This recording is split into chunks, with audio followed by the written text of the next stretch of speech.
Fans of action hero Josh Duhamel are seeing him in a whole new light. Instead of fighting aliens from another planet, he's fighting for survival in the drama Scenic Route. Mitchell and Carter are on the road trip from hell. The two former best friends have decided to catch up after not seeing each other for several years. It's not going as well as they imagined, and then they find themselves stuck on a lonely road in the middle of the desert. The truck is not broken. What do you mean it's not broken? I took a wire out. It's not a big deal. What are you talking? 1 second. What are you talking about? I thought that we were gonna have some good conversations like the last time, you know, but instead I got cell phones, and freeways, and motels, and fucking sports radio. And when I tried to get off the beaten path, you just decided to go to sleep. So I thought it was give us a chance to catch up. Thank you, sir. You sure everything's all right? Yes. Oh yeah. I am definitely sure. Okay. All right, thank you. Oh, wait. Put it in. It's no big deal, man. Put it in. I want to see it start. It's just a wire. Sorry about this. Just give us a second. It's just a wire, man. Look. Here.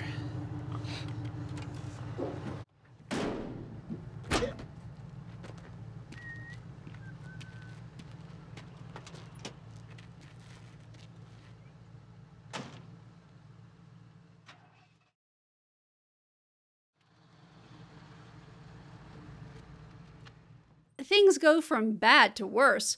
The truck really does break down, and the two men end up sharing a lot of their feelings and a lot of their anger, perhaps with fatal consequences. It appears the new friendship formed between Josh Duhamel and Tony winner Dan Fogler will survive this ordeal. I got to talk with them about the movie and their experience in the Badlands. It was this movie and things I've heard about that makes me limit my road trips to 2 hours or less. Are you ever going to go on another road trip after this? Well, you just got to be a little smarter than this guy, but taking some road that's been closed down and, you know, intentionally sort of doing this in a 1970s Ford is not good. Taking ridiculous risks. Yeah, we didn't think it through very well, but it was an honorable thing. Tried to save his friend's life. his delusional mind, he was doing me a favor. Yeah. Thanks, appreciate that. Yeah, this movie had so much dialogue in it, and you're in the desert, and you're thirsty, and you're hot, and you're like, oh, please don't let me get sunburned, and you've got bad hair half the time. I mean, what was the biggest challenge in getting through? Sure. Yeah. That was the biggest challenge for me. No, it was. I mean, this is the reason. It's one of those things that you read, and I was like, I got to do this movie. I had never had an opportunity to do anything like this. I loved the story.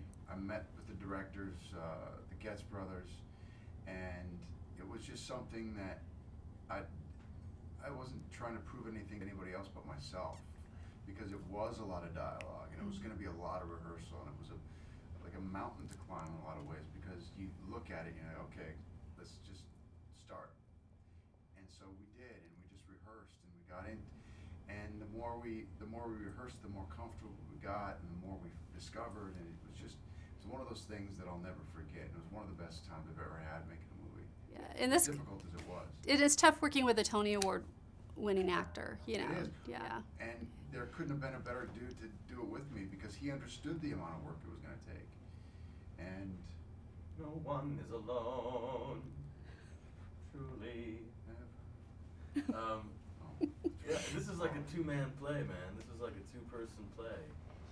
And that was really exciting to me. And it was so great to work with him, because he was basically willing to just dive in and do everything. And I loved it. You know,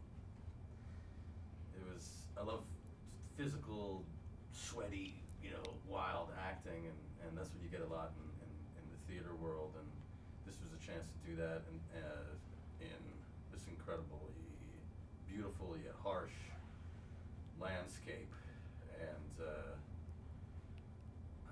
I really enjoyed it. I wish that you can have a rehearsal process like this on every film, because it just helps with the chemistry, and you know, we were doing like 25, 30-minute takes. Let's keep adding 40-minute takes. We were doing 50-minute takes. I think we got one like 2.5 hours. So a lot of ad-libbing, or did you really stick to the script? There was a little bit of ad-libbing. I mean, mostly it was the script. I mean, it was like... You couldn't really do too much ad-libbing because the way he writes is everything sort of, you start pulling threads out and the whole thing comes apart. Because one thing leads to another, and that was a tough thing for editing because, you know, we can't take this out because this is mentioned later or brought back around later. So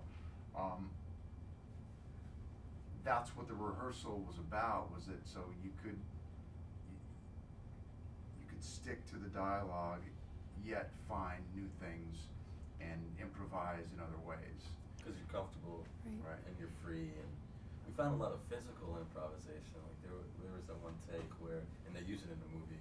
It's a long take where he and I are walking around the truck and just digging into each other, real personal, just only stuff that friends could get under your skin about.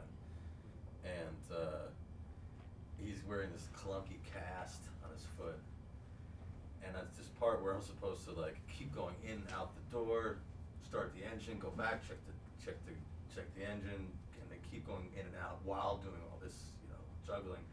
And he just spontaneously kicks the door, leaving a huge dent in it, and like it's like from this truck from 1975, and I couldn't open the door. And I go to get the lock. I go to pull the lock open, and the entire mechanism like starts. It's like confetti coming out. And it was beautiful, and it was real, and so it's little magical things like that are great. But then the door actually opened after that. Yeah, I forced it open because we had to continue with the scene. But you know that it's little magical bits like that make it into the movie that you couldn't do unless you were running a full 3-hour take. Scenic Route is in theaters and available on demand. It's rated R for language and violence.